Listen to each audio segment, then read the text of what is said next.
Welcome to this week's 2-Minute Sermon. Did you march this last weekend? Women took to the streets in record numbers around the world this last Saturday, and the signs and posters were terrific. I can't help but think of the women marchers as we approach this story in John 4, which relates Jesus' conversation with a Samaritan woman at the well of Jacob. I think this woman would have marched. She had plenty to protest. Like what? Well, here's a few things. First, she isn't named in this story. That's a big deal for the gospel writers. Why didn't the male gospel writers give this woman a name? Even if it wasn't known, they could have given her one.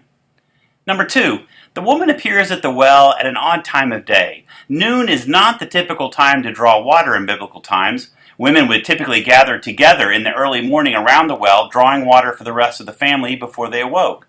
Maybe the other women excluded her. Maybe she felt left out.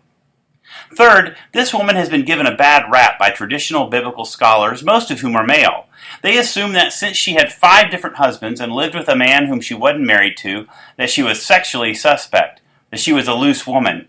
But if you read the story closely, you'll notice that there is no trace of judgment in Jesus at all.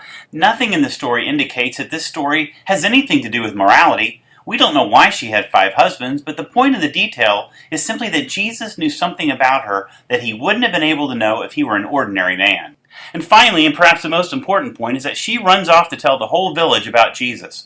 This makes her the very first evangelist in the Gospel of John. She's the first person to recognize that Jesus is the Messiah, and she runs to tell other people about it. A woman is the first apostle. So she would have marched.